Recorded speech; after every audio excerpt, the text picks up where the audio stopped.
Hello and welcome to the next upload from Legoland Malaysia. This time I'm going to be taking a ride on the observation tower. Now the day that I was there, you can see it was extremely quiet because there's nobody in the queue line whatsoever, so that was perfect for me. And there was just small volume of people in each and every land. But the good thing is most of the rides are open as well, so we do manage, when we do the full tour videos of each land and of course the full tour of the park, you'll be able to see everything in much greater detail. But you can see that this is pretty much, or it will be, exactly the same size as the one that they've got in Billund. Do believe there's one of these in Germany as well, and I think one in America. I think there's one in Florida. So I have been on a few of them, but you can see just how many people that you can sit on here. So now we're going to go all the way up to the top, and then we can take a good look and view of what this park actually has to offer from an aerial perspective. Now what I will be doing is I'm now going to be doing a lot of Legoland comparison videos over the 2024 season, because I do have a lot of Legoland parks to film still to come, and I have filmed a lot of them already in the 2024 season. So we can do a side-by-side comparison video, for example, of this versus the one in Billund. But you can see just how close the park is to sort of like woodland and grass area. A little bit further down is some buildings. I never actually got into Malaysia itself. The hotel location is actually in quite a good location for a Legoland hotel, because you have to walk through basically a mall to get to the actual park. But as we're turning around, this is where the park actually starts. So each zone is easy enough to see from here.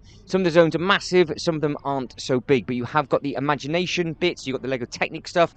A little bit further down you have like a dino bit where you can see that there is a very, very large log flume.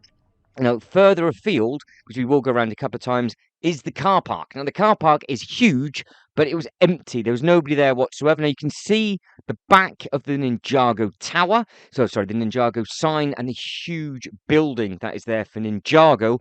Beyond that is actually the big tents. Those sort of big tent things are where the Miniland area is. As we carry on spinning around, look at the size of the castle as well. Now there is lots and lots more as we come back round and have a look at, and I'll say all the other things that are further afield, because you have got a huge water park in the distance. You've got the nice signage up at the top as well, so you've got really nice places to take some photos. What that car park is, I'm not 100% sure, but that was something to do with Legoland as well, because that is part of the Legoland building, because it did actually have all the colouring and the signage, and you could see other bits and pieces that the camera didn't pick up.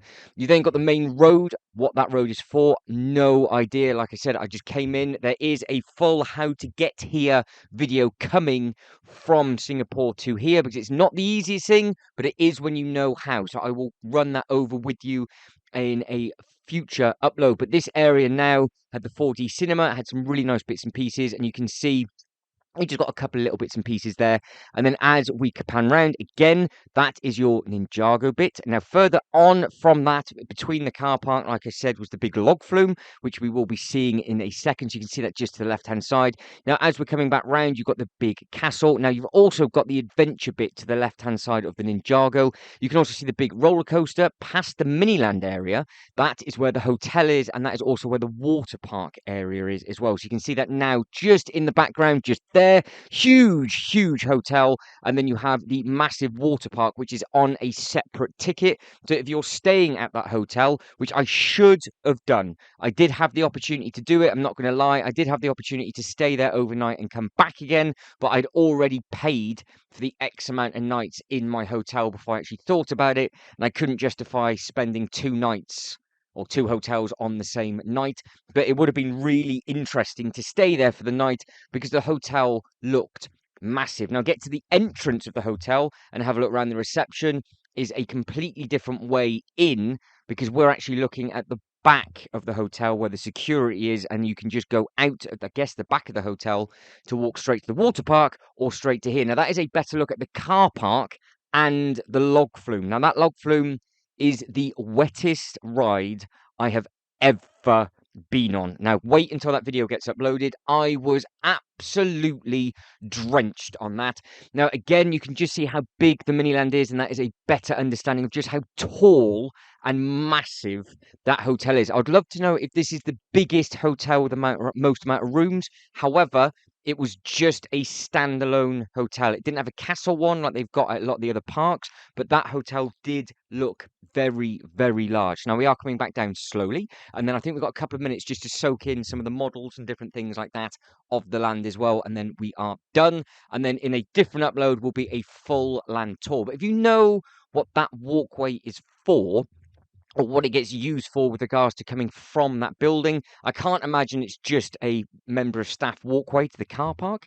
I mean, it could be, but I can't imagine that's all it's used for. If you're in the know and you can let me know, I would love to know. I love that kind of thing with regards to how the fundamentals of different theme parks work and sort of all the behind the scenes stuff. I really do like that kind of thing. Now, this ride was pleasant enough, easy enough, straight up, straight back down. And you can see you've got the exit only. Now, obviously, I sat by the doors so I could just get off first. And then we could just get off and carry on. So it's all the advantage of getting off first because there's nobody in front of you. Then you don't have to worry about where you're filming and you get to see all of the different bits and pieces as well. But that is just how tall this thing is. It is massive. It's going to be the same height as all of the others.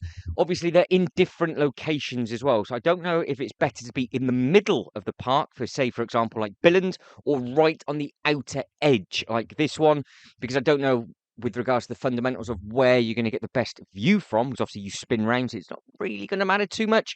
But where this is, it doesn't seem to take up any room in the park whatsoever, because it's just a long, tall pole, and you can just see exactly what it looks like, and it's in a run of the other rides as well. So there is a big sort of Technic roller coaster just to the left-hand side of that, and then, like I said, you've got the 4D cinema, and then behind it, you've actually got the big Duplo village as well. So there's lots of different bits and pieces located within this. I am sure that the roller coaster is beside this one, but I do apologise on getting the lands mixed up because I did 3 theme parks in about 2 weeks and they are all so different. In Malaysia, I didn't have a map for and I went in completely blind. Yes, it's all excuses.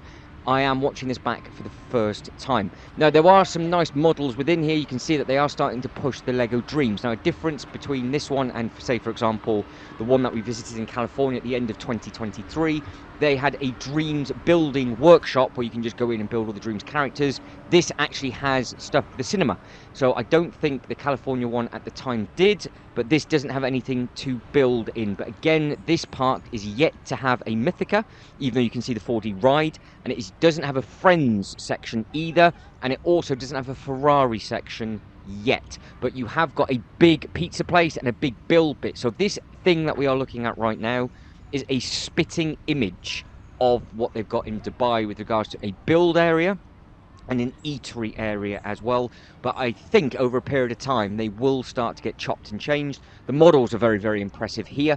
Now obviously we have these dotted at all of the different parks, but they are in completely different locations and the theming around them is also different as well. So the end of this video is just taking a look at some of the different models, which is always nice to have a look at. And the nice thing is you can walk around them 360 and you have got lots of other different bits and pieces. That is for the teeny tiny ones where there was nobody in it at all, and you can see that is the Lego Duplo Playtown.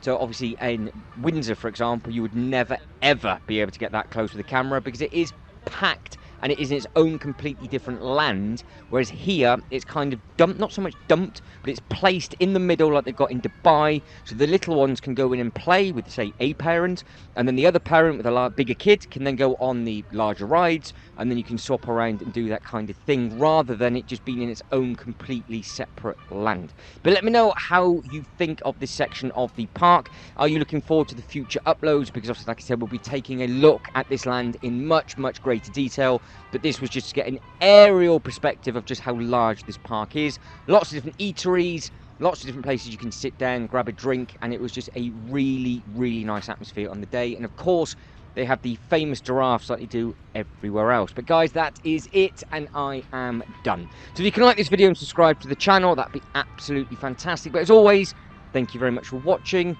You lot take care, and I'll catch you next one. Ta-da.